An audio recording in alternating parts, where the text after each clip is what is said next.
मुझे बहुत ज़्यादा मौका मिला यहाँ पर क्योंकि मेरा सर्जरी का साइकिल चल रहा था, तो मैं महीने भर तक हॉस्पिटल के अंदर ही रहता था। दिन में 4 सर्जरी, 5 सर्जरी, 6 सर्जरी में मैं असिस्ट करता था अपने। देखिए सबसे मेन चीज़ ये है कि ये लोग इन चीज़ों को काफ़ी टाइम से फेस करते हुए आ रहे हैं। आप मान लीजिए कि अगर अटैक हो रहा है तो वो आपके पूरे दिल और सब कुछ को हिला देगा एक साथ ही। इन लोगों की लाइफ बहुत चैलेंजिंग है और उस चैलेंजिंग लाइफ को भी ये एक मतलब नॉर्मल वे में उसको जीना चाहते हैं। जो चीज़ें हम सोच भी नहीं सकते वो हम लाइव देखते थे। भारतीय मूल के कई लोग जिन्होंने एमबीबीएस की पढ़ाई की है, अब कीव में डॉक्टर के तौर पर प्रैक्टिस कर रहे हैं। प्रधानमंत्री मोदी के आने की खबर के बाद उन्होंने खुशी जाहिर की है। वो यूक्रेन में डॉक्टर बनने का अवसर पाकर गर्व भी व्यक्त कर रहे हैं, खासकर ऐसे चुनौतीपूर्ण समय में। आइए सुनते हैं उन्होंने क्या कुछ कहा। स्टार्टिंग जब वॉर हुआ था तब मैं यहीं पे था। फिर वॉर के बाद जब वॉर स्टार्ट हुआ उसके बाद मैं वापस इंडिया गया था और कुछ महीने रहने के बाद मैं नवंबर में वापस आ गया था यहाँ पे। तो उस समय मैं अपने ग्रुप का इकलौता स्टूडेंट था, तो मुझे बहुत ज़्यादा मौका मिला यहाँ पर क्योंकि मेरा सर्जरी का साइकिल चल रहा था, तो मैं महीने भर तक हॉस्पिटल के अंदर ही रहता था। दिन में 4 सर्जरी, 5 सर्जरी, 6 सर्जरी में मैं असिस्ट करता था अपने टीचर्स को और डे नाइट वहीं पे रहता था। और कौन लोग आते थे? मोस्टली जो वुंडेड होते थे ओडिशा रीजन के या फिर अदर रीजन्स के, क्योंकि यहाँ पे स्पेशलिटी डिपार्टमेंट है कीव में स्पेशली, तो मोस्टली वुंडेड सोल्जर्स आते थे। किसी को लेप्रोटोमी करना होता था या किसी के सीवियर इन्फेक्शन है तो वो लोग आते थे स्पेशली। तो इन कामों में चैलेंजेस आपको नजर नहीं आई? बिल्कुल आती थी चैलेंजेस, बिकॉज उस समय 2022 में तो बहुत ज़्यादा एयर अलर्ट्स रहते थे और डेली बेसिस पे अटैक्स भी बहुत ज़्यादा होते थे।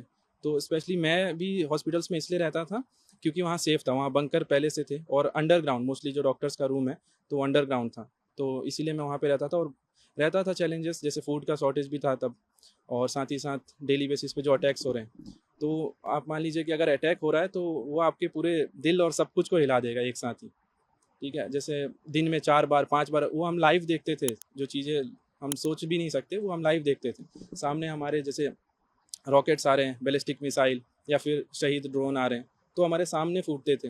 रात को भी हम लोग सही से सो नहीं पाते थे कि कब अटैक हो जाए। तो ये बहुत चैलेंजिंग फेज़ था हमारे लिए। उसी के बीच में फिर पढ़ाई भी करना और घर वालों का भी स्ट्रेस रहता था कि कल को कुछ बच्चे को हो जाए। यूक्रेन में लगभग मुझे 6 साल हो गए हैं, मेरी स्टडीज कंप्लीट हो गई हैं। अब मैं आगे प्रैक्टिस कर रहा हूँ, ठीक है। तो प्रैक्टिस के साथ साथ यहाँ पे स्पेशली जो हम लोगों को चीज़ें देखने को मिलती है वो देखने को मिलती है कि यहाँ पे जितने भी स्टूडेंट्स हैं वो मोस्ट प्रोबेबली आपको मिलेंगे स्पेशली जो टीथ के डेंटिस्ट जो होते हैं, ठीक है। इसी वजह से जो नॉर्मल जो सर्जन है या फिर जो नॉर्मल मेडिसिन स्टूडेंट्स हैं उनकी यहाँ पे बहुत कमी है और उस कमी को दूर करने के लिए यहाँ पे और डॉक्टर्स की ज़रूरत हो सकती है। तो आपको लगता है कि एक कम्युनिटी को एड्रेस करना किस वक्त जब देश जंग में है वो चैलेंजेस बड़ा हो जाता है? बिल्कुल, बड़ा हो जाता है। देखिए सबसे मेन चीज़ ये है कि ये लोग इन चीज़ों को काफ़ी टाइम से फेस करते हुए आ रहे हैं, ठीक है? जैसे यहाँ पे वॉर 2014 में पहले हुआ, अब 2022 सेकंड में दोबारा स्टार्ट हुआ, ठीक है? तो यहाँ पे स्पेशली जो चीज़ें देखने को मिलती है, वो यही है कि ये लोग इन लोगों की लाइफ़ बहुत चैलेंजिंग है और उस चैलेंजिंग लाइफ़ को भी ये एक मतलब नॉर्मल वे में उसको जीना चाहते हैं। बट इन लोगों को फिर भी मतलब गवर्नमेंट की साइड से या फिर जैसे भी देखा जाए कि मतलब गवर्नमेंट सपोर्ट करना चाहती है, बहुत सारी चीज़ों में सपोर्ट करना चाहती है, लेकिन फिर भी लाइफ बहुत चैलेंजिंग है इन लोगों की। आप किस तरीके से फील कर रहे हैं?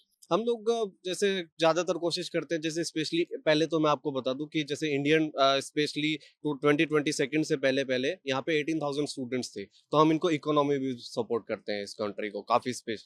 और फिर उसके बाद में हम लोग कोशिश करते हैं कि लोकल्स में मान लीजिए लोकल्स में कोई भी इंसान हमें अगर मिलता है तो उसकी ज़्यादा से ज़्यादा हेल्प कर सके। जैसे मेरा जो प्रोफेशन है वो डॉक्टर है, तो हम लोग चाहते हैं कि उनको एटलीस्ट उनको एक ऐसी नॉलेज दे सके कि वो अपना ट्रीटमेंट खुद से भी कर सके।